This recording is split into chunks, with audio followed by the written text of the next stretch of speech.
From NDTV Studios on the second floor of the Duncan Student Center. A Notre Dame student media and Notre Dame television production. This is ND Sunrise.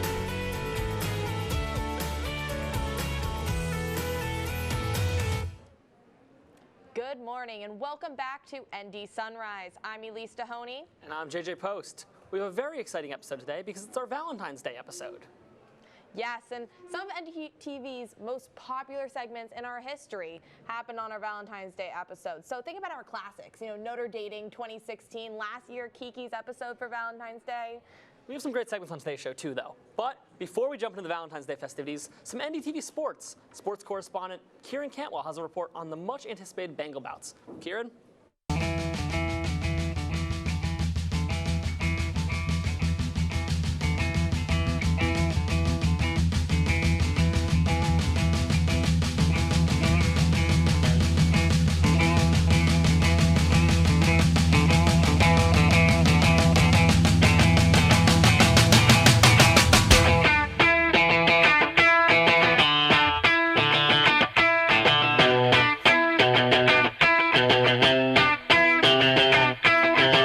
Bengal Bouts is Notre Dame's annual boxing tournament. This will be our 93rd season. It was started by Newt Rockne way back in the day as a way to keep football players in shape. But as the years have passed, regular students have gotten involved. It's moved away from football and it's kind of become its own sport in a way.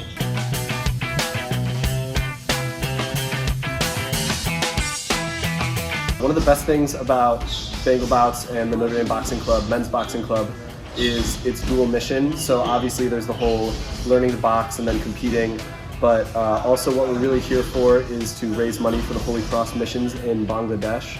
We try to raise as much money as possible. Last year I believe we raised over $200,000. So we're able to provide schooling and then room and board for all of these students as well, who otherwise would have no really other educational options. So I'm very blessed and proud to be a part of this club for that reason. Just to know that all of my hard work is building towards something besides just the benefits that I gain from it.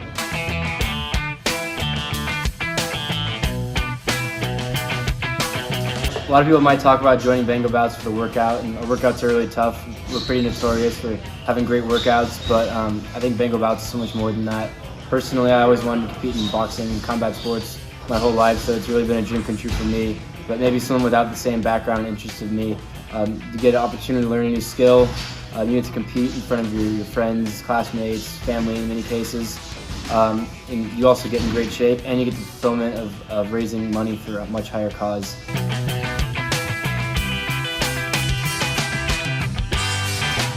I really feel like I've grown a lot physically, but like the real growth has been very mental. I used to be so terrified. Quite frankly, coming to practices, I kind of hide in the corner.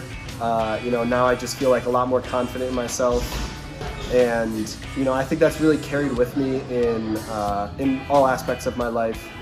Just being able to take myself so far out of my comfort zone by joining the club in the first place, and then being able to see the growth and progression and find success in it has given me that confidence to know that I can do the same thing really in anything that I apply myself to.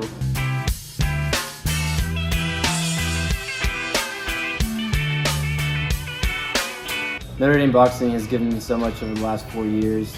Joining as a freshman, honestly I don't know what I would have done otherwise, to now being able to be a senior and coaching guys from my dorm, my teammates, my friends. It's really been a dream come true for me.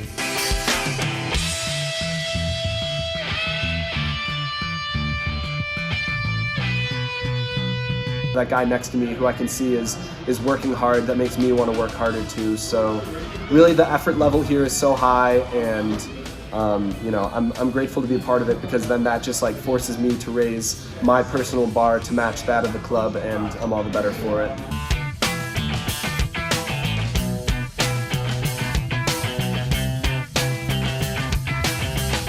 We've got a couple hundred guys that have been working super hard over the last 4 or 5 months, putting a lot of work, taught a lot of skill, developed a lot of great boxers, and it's going to be a great show for all 4 nights of the tournament.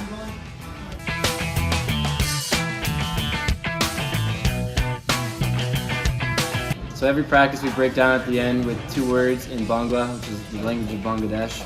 The first one stands for physical strength, it's Shakti, and the second one stands for courage, more on the mental side, and Shahosh. So at the end of every practice, the captains say Shakti and the members of the club say Shahosh, and that's how we break down the end of every practice every day. Shakti on 3, 1, 2, 3. Shakti! Shahosh! Thanks, Kieran.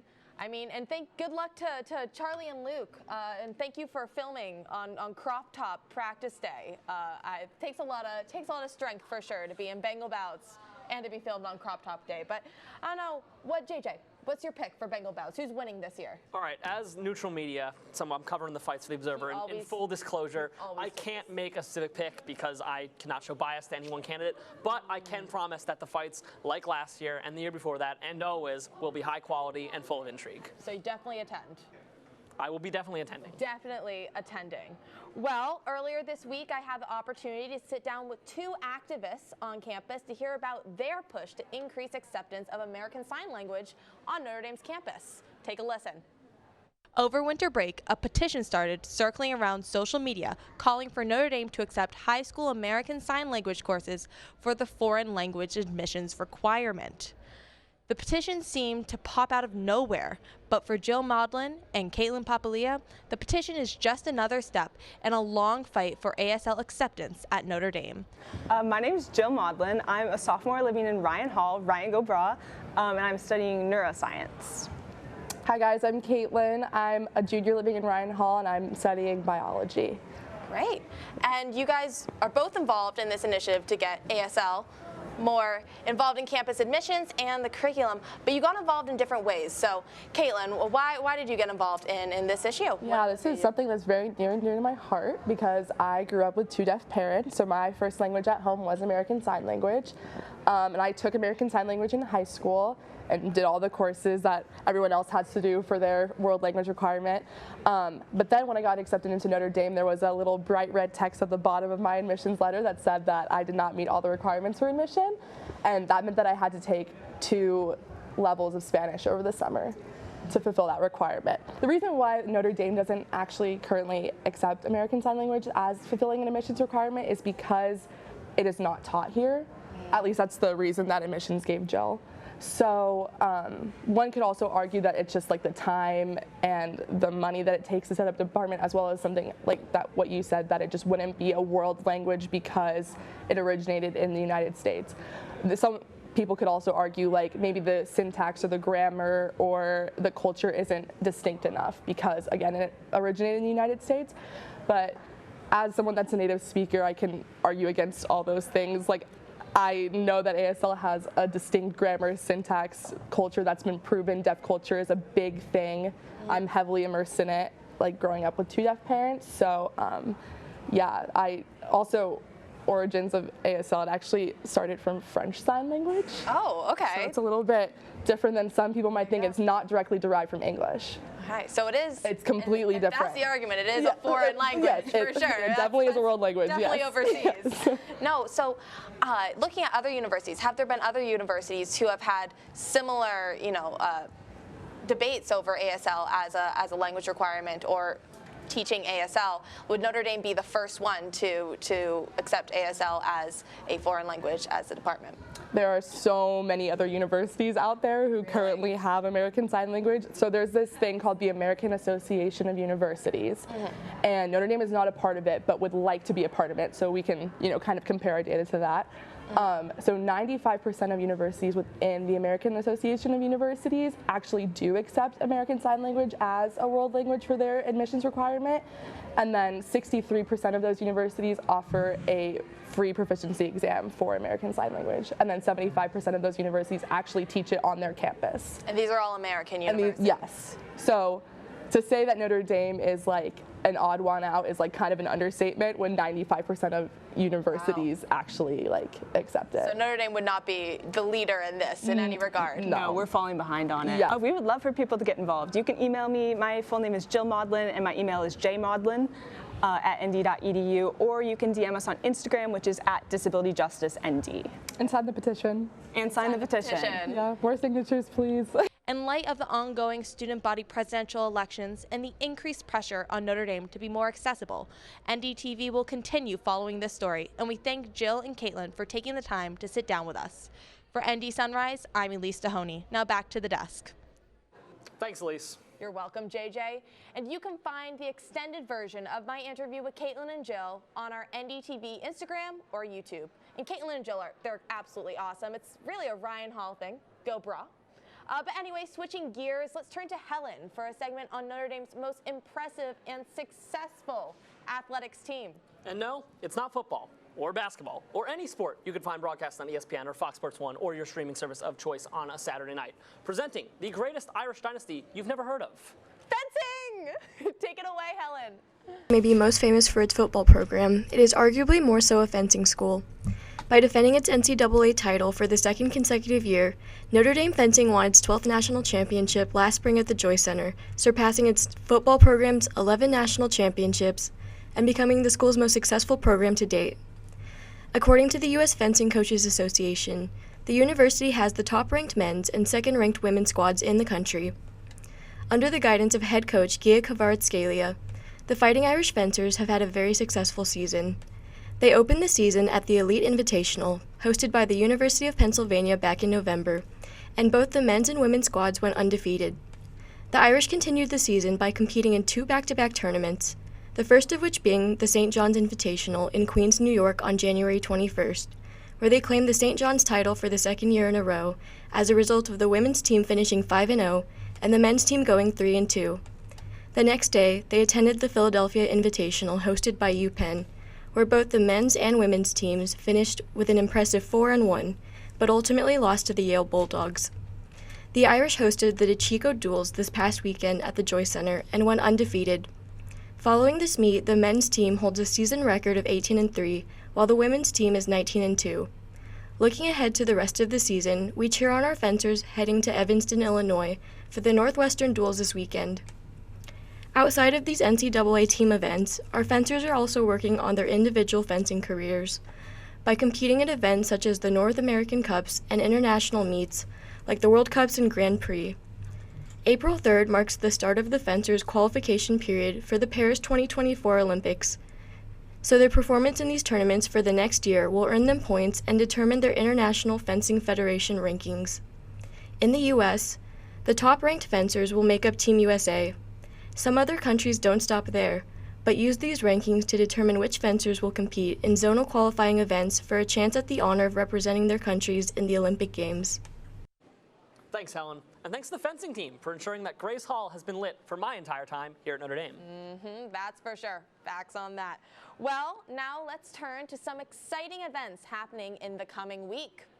First up, next week is Love Data Week. The week is dedicated to spreading awareness of the importance of data management, sharing, preservation, and reuse. There will be a Data IQ contest, a lottery to win prizes, 2 Zoom sessions hosted by ND Research and Hesburgh Library on data policy, and an in-person seminar at Hesburgh Library about the collaborative research. It seems like a great way to put a festive spin on data. For sure. And the John Quincy Adams Society will be hosting Dr. Ben Judge for a talk on John Quincy Adams' views on U.S. interventionism. The discussion will take place next Thursday from 5 to 6:30 in the Jenkins and Nanovics Halls, room 1030. All are welcome. Next up, for those hoping to spread the love this Valentine's Day, Lions Hall is hosting Lions Love on February 8th, 9th, 10th, and 13th. Buy candygrams at SDH or North Dining Hall to be delivered to your loved ones on campus on Valentine's Day or the day after Valentine's Day. And just a heads up to those whom it may concern, I do love candy. Looking for a candygram, Elise? Of course, always, every single year, maybe a little bit. Now, a bit more recently on campus, actually just 2 days ago now, while we were in the process of writing our script for today's show, Notre Dame unveiled a new fleet of meal delivery robots. And JJ, what's your take on these robot friends we now have on campus? I'll be honest, I don't really see the point. Like, they're cute, they're cool, that's nice, but this is like a mile-long campus. Why can't you just, there's like a 10-minute walk maximum to get anywhere on campus to anywhere else on campus. Unless these things can go to Eddy Street, in which case, by all means, make more of them. I don't really see the point. Just go walk and get your food. Come on. I don't know. I think I speak for most people when I say that they are absolutely adorable. This campus has gone soft. Think about all the fun little names you give them. They're like little pets. We're talking about like Starry, Speedy, Shippy, food-y, yummy. I don't know. I mean, and here's what I'm waiting for, to be completely honest. When I can wake up to a robot delivering me my Starbucks in my dorm room, Ryan Hall, I mean, that's the dream. That's living in luxury. Anyway, moving back to Valentine's Day, we here at NDTV are very proud of our alumni. So for this Valentine's Day, we are re-airing an infamous Valentine's Day segment from NDTV Class of 2022 graduate Kiki Carney. Kiki. Are you finding it difficult to figure out how to give the perfect Valentine?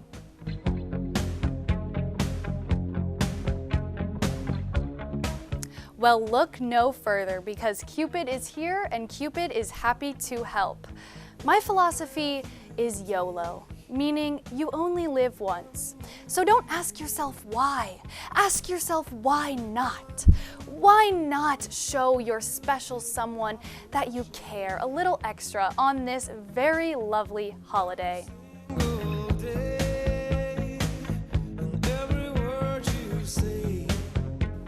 Now, I know it can be a little scary, which is why I'm going to walk you through the 3 steps to giving the perfect Valentine. So get up off the couch and let's get started.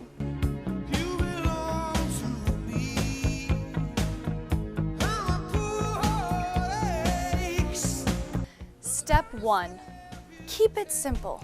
Don't go over the top. Remember, less is more.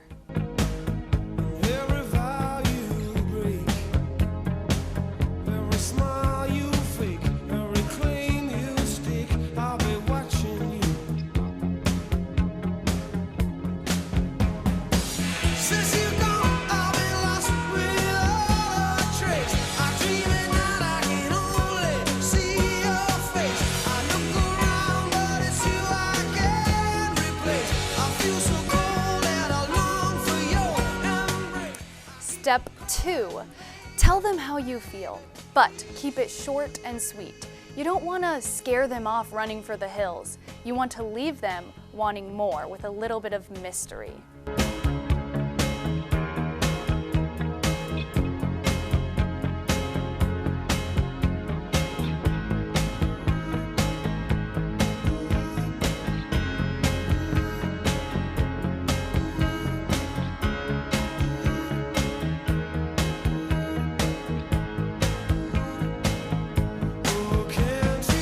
And finally, step 3, leave the Valentine for them as a little surprise. Don't hang around and wait for them.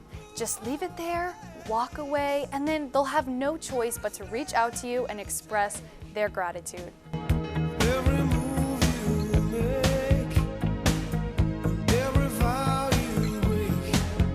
With these 3 steps, you are guaranteed to give the perfect Valentine and win over your special someone.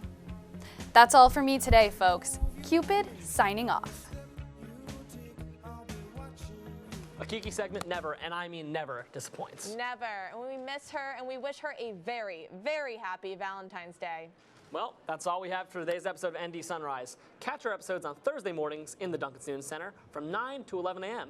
You can also watch our episodes on the NDTV YouTube page under the ND Sunrise playlist. To keep up on all the latest news, follow us on Notre Dame Television on Instagram, Notre Dame TV on Twitter, and Notre Dame Television on YouTube. Do you want to get involved with NDTV? We're searching for people who are interested in studio production and television broadcast. NDTV is a student-led program here on campus. Come visit our studio on the 2nd floor of the Duncan Student Center or send us an email at ndtv.nd.edu. And of course, tune into Shamrock Sports tomorrow at 3:30 p.m. in the Duncan Student Center or on YouTube if you want to see more of JJ, Kieran, and hear some of the hottest Notre Dame sports takes. Thank you for tuning in this morning. From all of us here at the studio, we wish you a Valentine's Day full of love, and if you're the Kansas City Chiefs, a Super Bowl weekend full of W's. The Eagles? Yeah. But anyway, that was sweet, JJ. I'm Elise Dohoney. And I'm JJ Post. Go Irish.